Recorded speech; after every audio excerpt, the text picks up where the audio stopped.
gbogbo reta jo wa ara twe ki go wa yo o jo wa na gidi malapa ne o eyan fun bebe ara twe ki reta jo wa ara gbogbo reta jo wa jo wa na gidi malapa ne o eyan fun bebe ara twe ki o wa yo ara gbogbo wa yo jo wa na gidi malapa ne o eyan fun bebe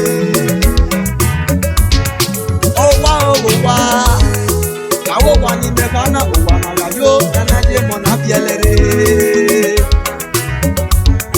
owa o kawo wa ni mekana owa na layo anaje mo na bielere ola kanya ya mu ete no gare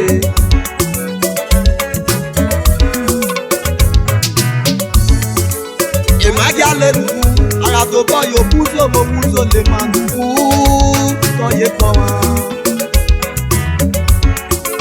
e magia le mu ana to bo yo puzo mo muzo le manu to ye po wa ala kungo wa yo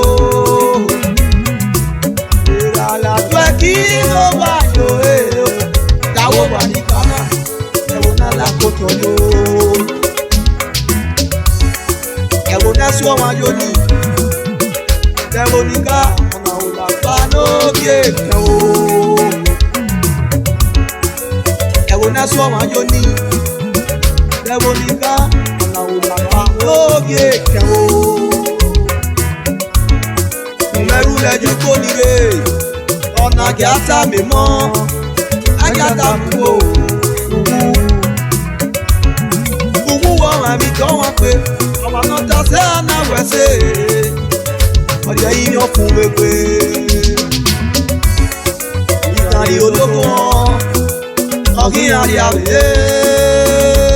bàbá o àràgbógbó rẹ̀ tàjò wá àràgbó ẹ̀ kí ló bá yọ ẹ̀ o tó bá náà gidi màlápá rẹ̀ o ẹ̀yìn yàn fún wẹ́wẹ́ àràgbógbó rẹ̀ tàjò wá àràgbó ẹ̀ kí ló bá yọ o tó bá náà gidi màlápá rẹ̀ o ẹ̀yìn yàn fún wẹ́wẹ́. Okay, ọwọ́ àṣọ ẹni ọ̀bàdà àṣọ ẹni ẹ̀ nìyí. Every man do sing one anana, you know late pa. Osawemwenguan money ejobo. AKA money is good, money is good. E baba ke bari owa, oke igbe ugbo, enenya kigbe ise, ebo ti 94 years. Okaka bo wa tosi, okaka bo wa tosi. Zeveni kata si, iwa asweni obada, asweni enoye. E baba ni wakana, onari manoke. Uge udu no pewo. Unuade, baba kiri da. Owudi ranama yeye. Ranama yeye. Okay. AKA money is good. Oba na gidi malapa ne o eyin yo fun bebe.